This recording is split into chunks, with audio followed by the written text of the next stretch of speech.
Bismillahirrahmanirrahim. Assalamualaikum warahmatullahi wabarakatuh. Good morning everybody. Selamat pagi semuanya. Jumpa kembali dalam Theory of Literatures. Oke. Kemarin kita sudah membahas tentang formalism atau new criticism. Sekarang kita masuk ke strukturalism. Oke, tapi sebelumnya kita review dulu apa yang ada di formalism sama new criticism. Oke. Jadi kemarin kita sudah bahas bahwa intinya formalism sama new criticism itu mereka sama-sama sepakat kalau sastra itu adalah the art of language. Sastra adalah seni bahasa, ya, yang berbeda sehingga dalam karya sastra itu bahasa yang digunakan itu berbeda dengan bahasa yang digunakan di scientific language atau karya ilmiah atau berbeda dengan bahasa yang digunakan sehari-hari, ya. Nah, yang membuatnya berbeda apa? Ya, sebagai suatu seni, sastra itu memanipulasi bahasa, ya, dengan alat-alat sastra atau literary device. Kalau seni lukis itu memanipulasi gambar dengan pewarnaan, dengan perspektif, dengan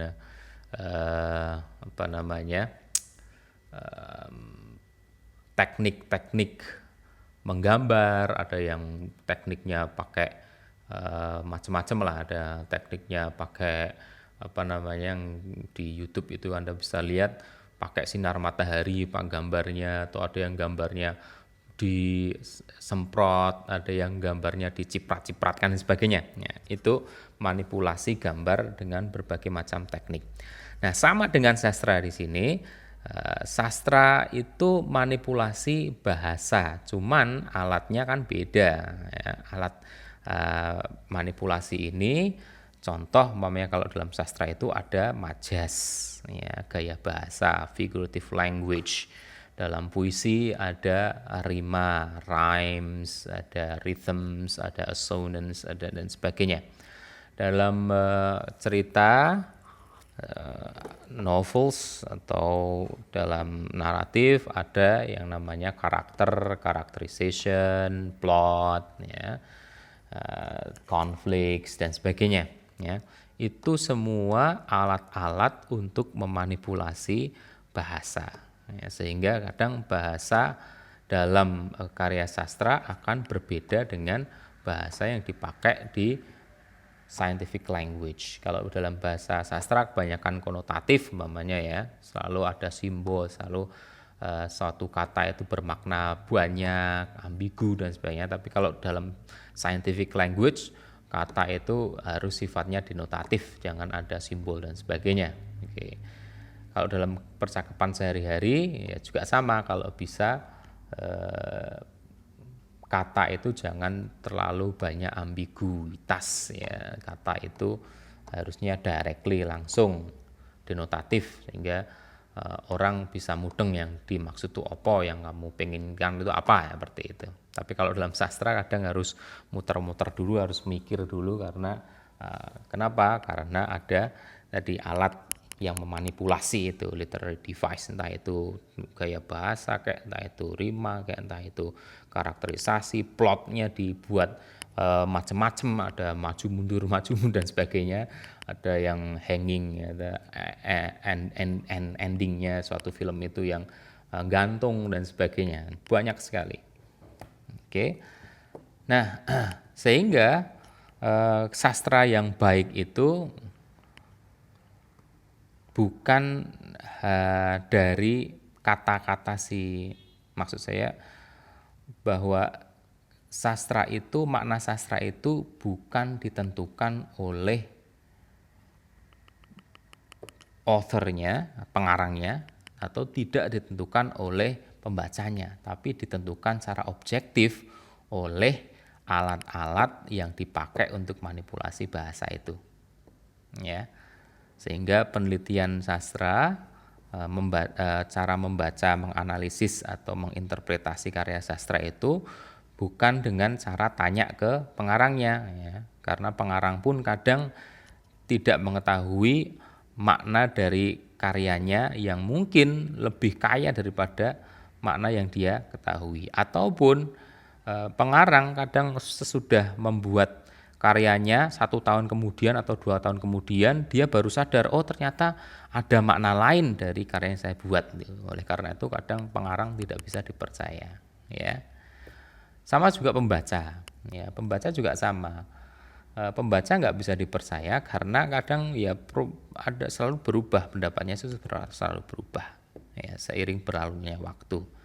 Contoh umpamanya Anda sebagai generasi milenial saat nonton Dylan, pasti nanti pemaknaan terhadap Dylan Anda pasti akan berubah saat Anda menjadi umpamanya sudah menjadi kakek nenek atau Anda sudah menikah, ya pasti akan maknanya beda lagi.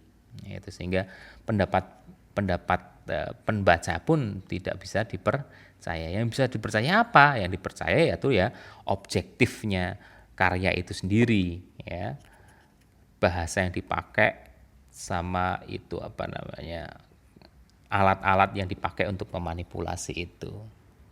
Sehingga kalau umpamanya Anda pakai pendekatan ini untuk melihat suatu lukisan, yang dilihat bukan hanya lukisan ini bertema ini ya, bukan hanya seperti itu, tapi yang dilihat bagaimana teknik melukisnya itu luar biasa, manipulasi pewarnaannya itu bagaimana, ya, konturnya, teksturnya itu seperti apa dan sebagainya, itu yang dilihat, teknik-teknik itulah yang dilihat, ya, bukan dari tidak hanya dari istilahnya isinya, tapi lebih ke tekniknya itu yang dinilai. Oke, jadi karya sastra yang bagus menurut formalism atau new criticism itu adalah karya yang bisa memanipulasi bahasa itu sehingga pembacanya itu kadang akan surprise, seakan-akan membaca atau mendengar suatu ungkapan itu baru pertama kali, ya. Ya, itu yang formalism kemarin bilang konsep defamiliarisasi, bahasa dibuat asing sehingga orang seakan-akan mendengar itu baru pertama kali. Umpamanya kalau dulu Anda lihat Dylan, saat Dylan bilang rindu itu berat biar aku saja. Nah, itu suatu defamiliarisasi juga, karena saat kamu mendengarnya pertama kali itu seakan-akan ini kok aneh ya, ini unik, ini kayaknya belum pernah ada yang bilang seperti itu, ya, sehingga kesannya itu asing, baru pertama kali ya, dengar, sehingga fresh gitu loh. Nah, karya-karya seperti itulah, ungkapan-ungkapan seperti itulah yang disukai oleh formalism sama new criticism. Supaya dapat ungkapan-ungkapan yang fresh seperti itu bagaimana? Kembali lagi tergantung dari alat-alat untuk memanipulasi itu, gaya bahasa, plot, karakterisasi, rima dan sebagainya. Oke. Nah, contoh yang ekstrim mamanya dulu pernah saya kasih contoh mamanya L&A Poems karya E.E. Cumming yang secara penataan itu pun tidak seperti puisi sebagai layaknya dengan baris yang rapi, tapi dia justru bentuknya nggak beraturan, ya. Yang ditampilkan bukan hanya barisnya secara grammatical yang harus sesuai, kata tidak boleh diputus dalam 2 huruf seperti itu, tidak, tapi yang dia tekankan itu justru adalah penampakan visualnya itu, ya. Dan saat kita melihat puisi E.E. Cumming di sini, seakan-akan kita itu baru pertama kali melihat itu, bagus sekali seperti itu, ya. Oke. Karena ya tadi kembali lagi, karena teknik yang dipakai itu luar biasa, beda.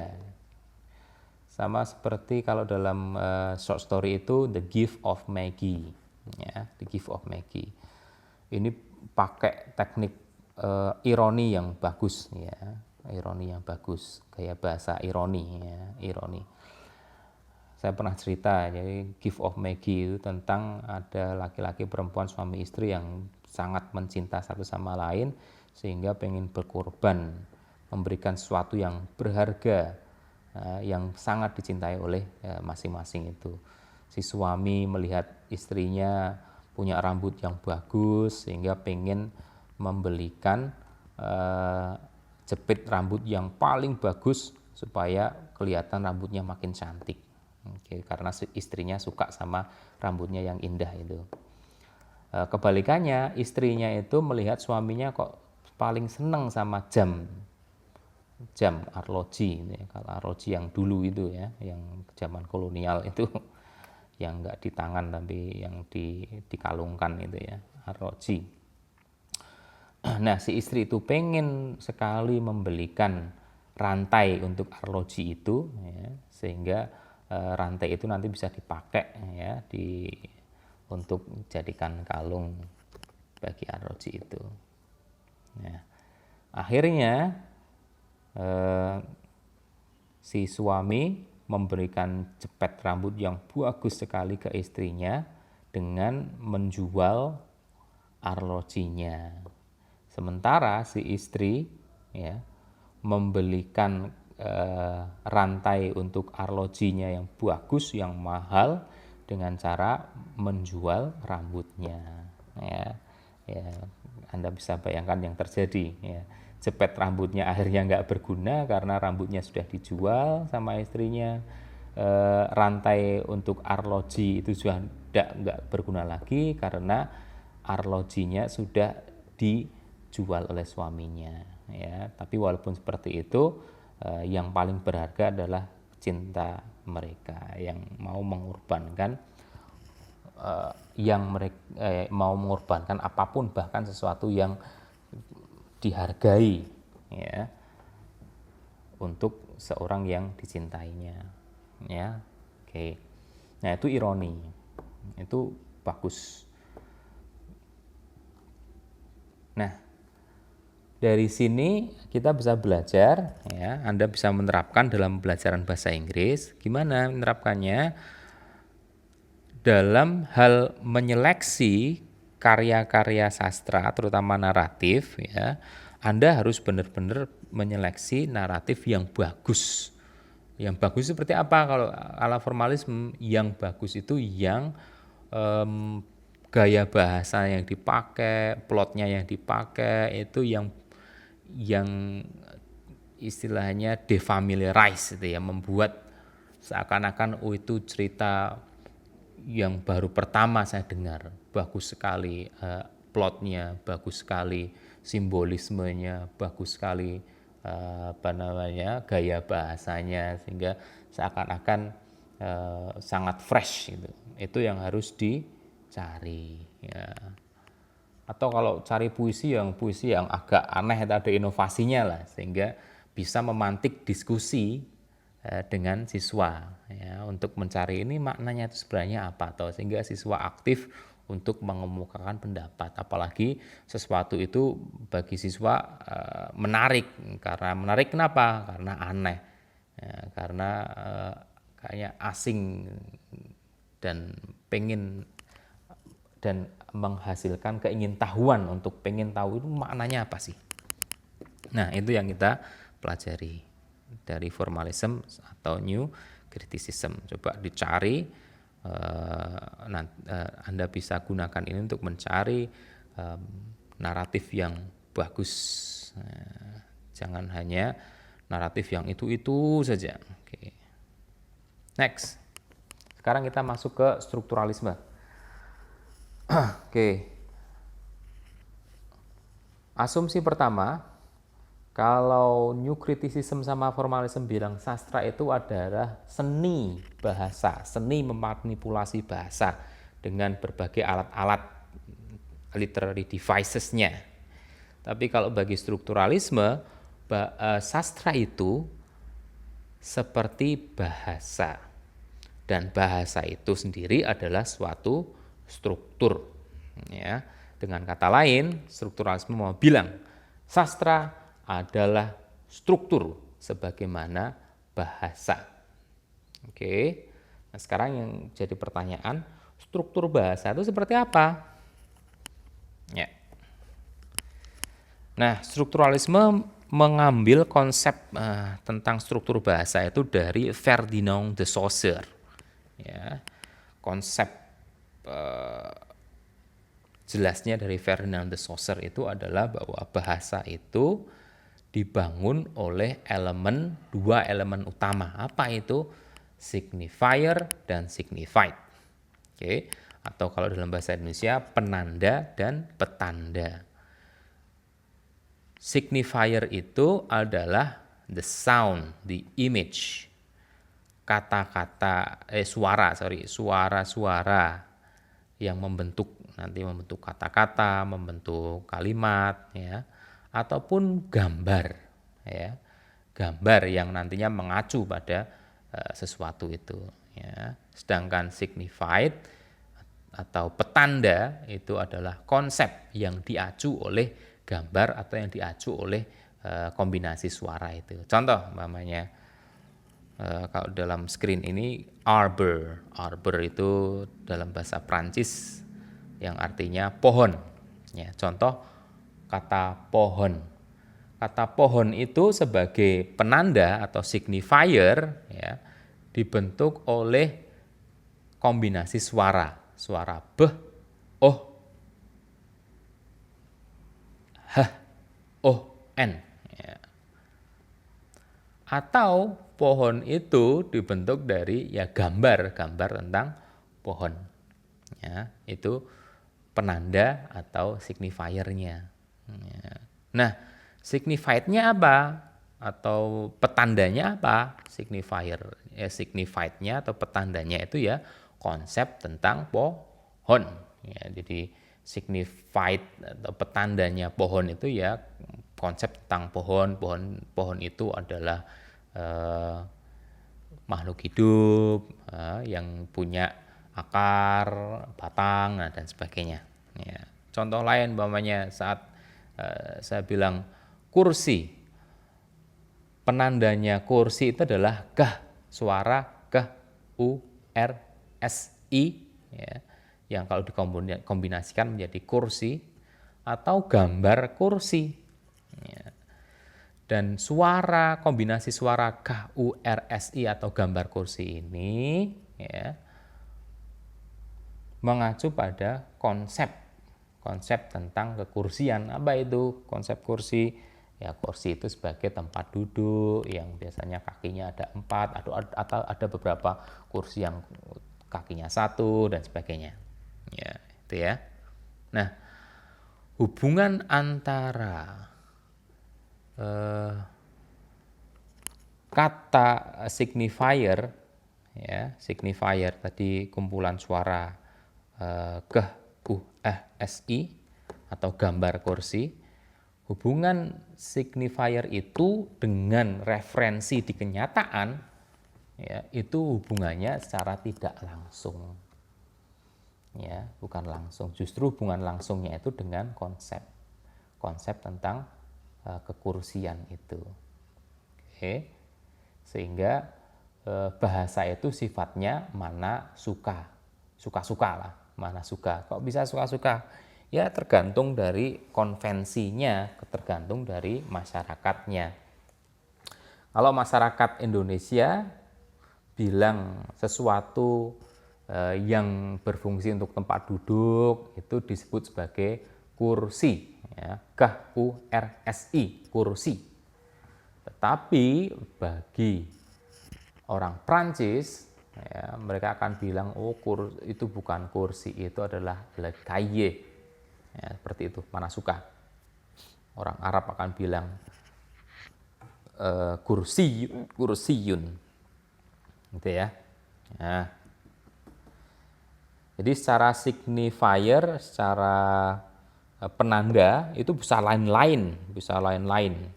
Orang Indonesia bilang kursi, orang Jawa bisa bilang ya sama kursi, orang Arab bisa bilang kursiyun, orang Inggris bilang chair, orang Prancis bilang le cahier, beda-beda. Tapi secara signified, secara konseptual itu sama. Oke. Next. Parole sama langue. Oke. Lange sama parol itu mirip dengan signifier sama signified. Cuman bedanya kalau parol itu hubungannya sama bahasa yang dipakai dalam masyarakat keseharian ya, atau language in use ya, bahasa dalam penggunaannya. Sedangkan lange itu adalah grammarnya, namanya seperti itu, grammarnya. Jadi umpamanya grammarnya itu subject verb object, langgenya itu subject verb object.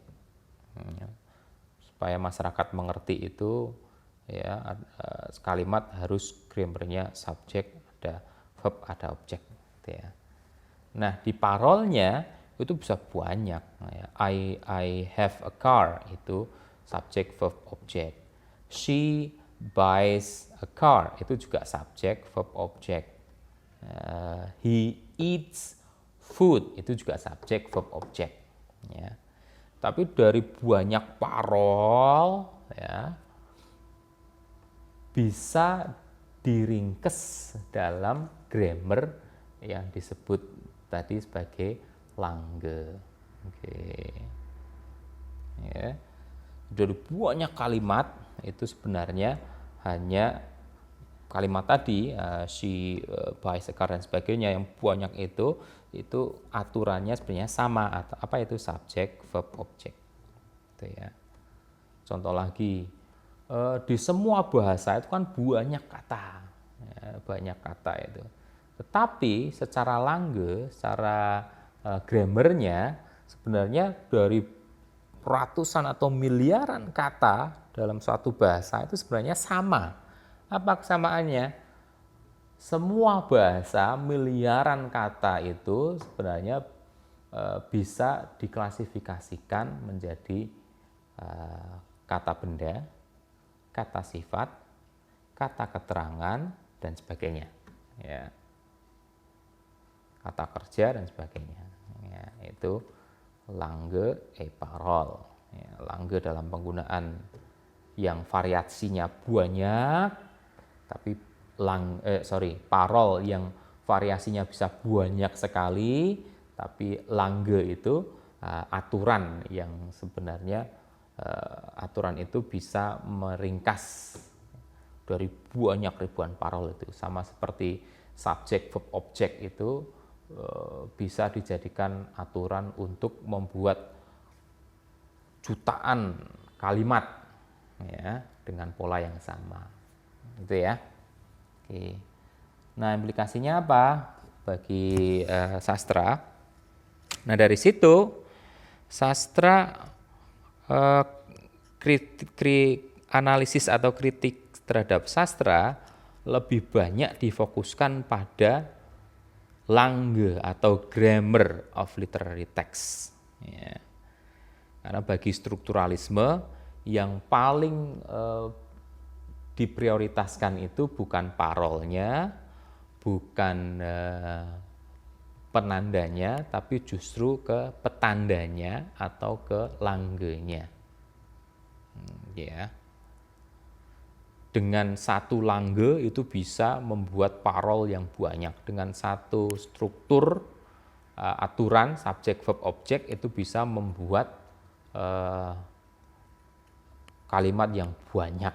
Dengan satu konsep tempat duduk itu bisa membuat kata yang banyak, ada yang bilang kursi, ada yang bilang kaya dan sebagainya. Ya, jadi yang penting itu adalah langgenya, grammarnya, polanya. Nah, ini yang dipakai oleh strukturalisme untuk menganalisis sastra itu bukan dari keunikannya sebagaimana oleh New Criticism maupun oleh formalism yang mencari defamiliarisasi, yang mencari teknik-teknik yang membuat suatu karya itu menjadi karya yang masterpiece, bukan, yang membuat karya itu menjadi unik, bukan, yang dicari bukan seperti itu, tapi justru yang dicari adalah dari banyak karya itu polanya seperti apa, grammarnya seperti apa, subject verb objectnya itu seperti apa. ya. Contoh, ya, Vladimir Prop, dia orang Rusia, folkloris. Ya, folkloris itu ahli dalam hal cerita rakyat. Ya.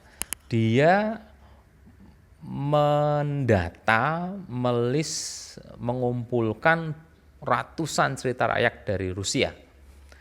Dari ratusan cerita rakyat itu, dia mencari pola, ya, dari pola-pola yang sama dari ratusan cerita rakyat itu. Dan dia mendapatkan satu pola, apa itu? Bahwa di semua cerita rakyat itu pasti ada peran atau fungsi sebagai hero. Ada fungsi sebagai villains atau musuh. Ada fungsi atau karakter sebagai father, sebagai princess, sebagai dispatcher, sebagai fairy, sebagai donor atau helper dan sebagainya. Gitu. Lalu contoh lagi, contoh ada 7 film di sini, dari Simba, lalu Harry Potter, Batman, Star Trek, lalu ada Cinderella, ada apa namanya, Lord of the Rings, ada Simba. Dari 7 film itu sebenarnya punya pola yang sama, ya. Polanya apa? Bahwa once upon a time there was a lonely orphan, bahwa hero-nya itu semuanya adalah orphan, adalah yatim piatu. Simba, bapaknya mati dibunuh oleh pamannya yang pengen merebut kekuasaannya. Bapaknya itu raja, ya, raja singa, direbut kekuasaannya, dibunuh oleh pamannya. Lalu si Batman juga orang tuanya dibunuh di depan matanya waktu kecil setelah keluar dari bioskop oleh kriminal dari Gotham City. Lalu Harry Potter juga sama, bapak ibunya dibunuh oleh Lord Voldemort dan sebagainya. Semuanya ini orphans. Lalu, who has a friends with 2 social outcasts, sama-sama mempunyai teman, ya, 2 teman setia ini, ya, 2 teman setia. Oke, contoh kalau Batman itu punya Robin sama Fred, oke, dan sebagainya. Oke. Mereka punya 2 teman setia. Then the trio live happily until the evil, ya, ketiga orang ini live happily, mereka bahagia, nothing happens to them, it goes as usual. Tapi tiba-tiba kebahagiaan ini dirampas dengan munculnya evil, munculnya villains, ya. Kalau Simba munculnya pamannya yang kejam, menggantikan ayahnya, menguasai the Pride Land. Kalau Harry Potter muncullah si Lord Voldemort, pengen menguasai dunia sihir, ya, sekolah sihir dan sebagainya. Kalau Batman itu muncul Joker dan sebagainya. Oke, ya. Jadi munculnya musuh itu membuat ketiga orang ini menjadi resah, ya, sehingga ketiganya itu try to take over, ya, mencoba untuk melawan supaya bisa mendapatkan kembali the Wizard World, Gotham City, Galactic Empire, the Kingdom, Jungle, Middle Earth dan sebagainya. Oke. Lalu thankfully the hero defeat the villain. Ya, semua film ini akhirnya hero-nya bisa mengalahkan musuhnya dengan apa? Dengan senjatanya masing-masing. Ya, kalau Harry Potter dan kawan-kawannya dengan magic wands-nya, tongkatnya, tongkat sihirnya.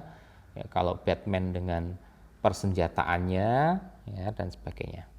And then everyone live happily ever after. Nah, setelah musuhnya itu dikalahkan, akhirnya damai kembali. Oke. Jadi kembali lagi, intinya strukturalisme itu mencoba untuk mencari pola yang berulang, pola yang muncul dari berbagai macam cerita. Oke, cari grammarnya. Sehingga banyak strukturalis, ahli-ahli yang beraliran strukturalis selalu mencari pola dan membuat model-model pola yang bisa diterapkan di banyak cerita.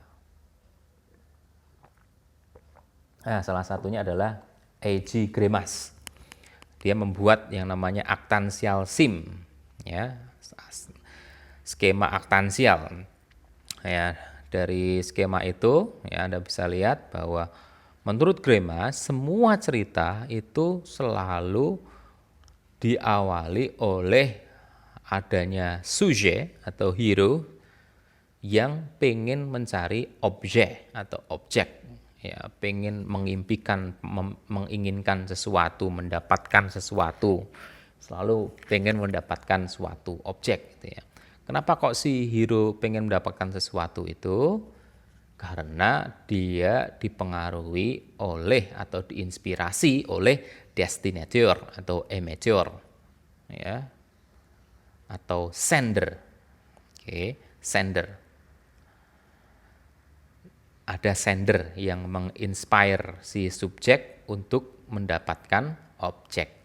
Nah, dalam proses mendapatkan objek, si subjek akan berhadapan dengan opposings atau villains atau musuhnya yang selalu akan block the way of getting the object. Oke. Tetapi si subjek juga akan mendapat a juvong, aidong, or helper. Subjek ini dalam prosesnya mencari objek pasti juga akan dibantu oleh helper. Oke. Nah, akhirnya si subjek akan mendapatkan objeknya walaupun dilawan oleh opposing atau villains atau musuh itu, ya. Saat dia mendapatkan objeknya, objek itu nantinya akan dinikmati oleh destinator atau receptor atau receiver atau penerima dari objek itu. Oke. Coba kita terapkan. Contoh dalam Malin Kundang.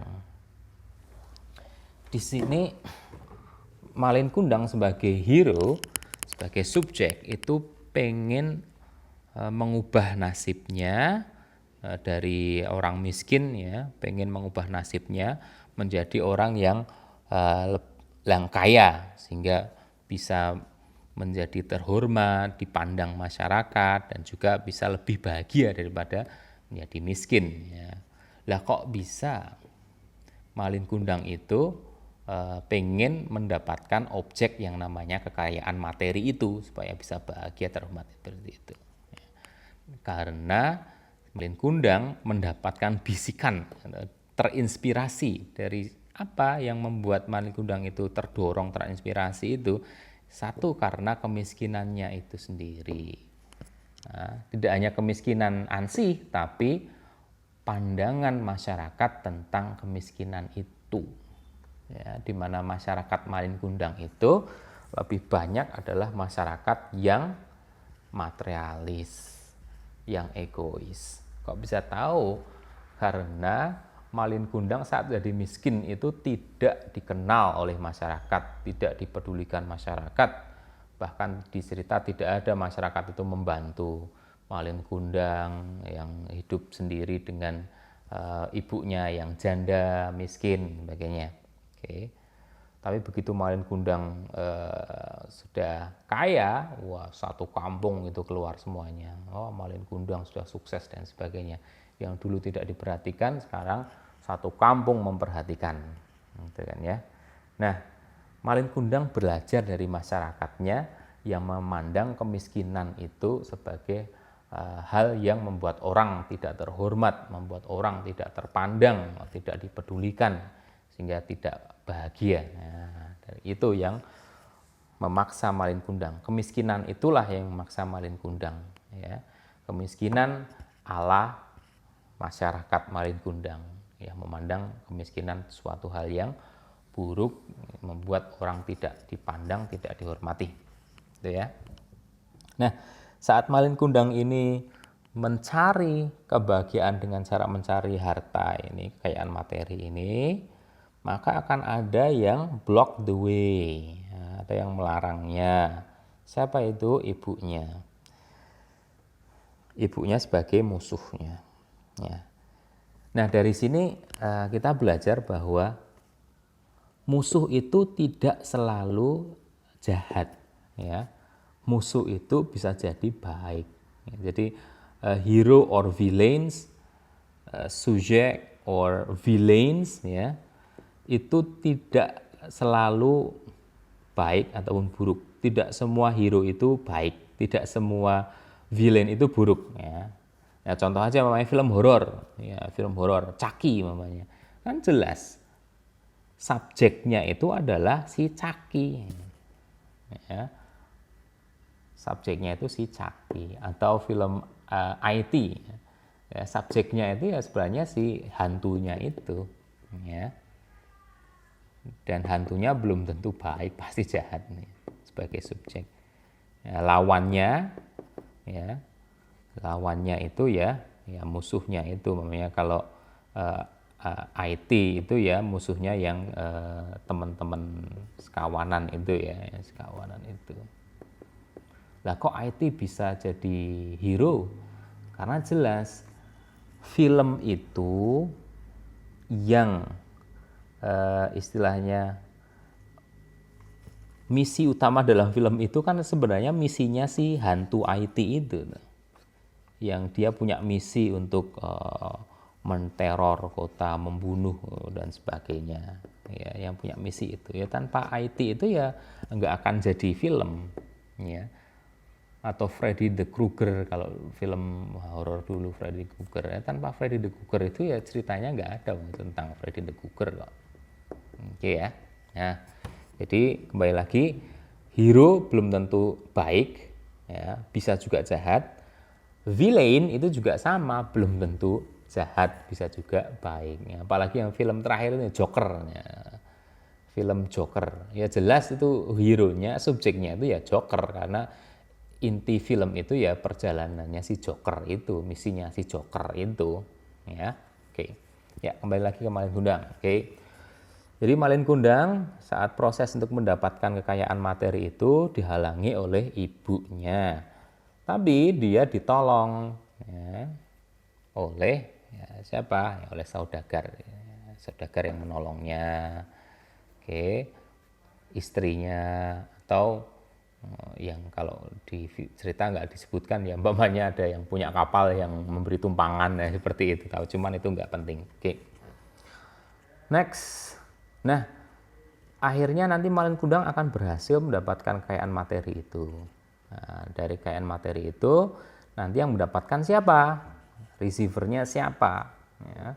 Nah, kalau menurut saya di sini receivernya ya terutama Malin Kundang itu sendiri, ya.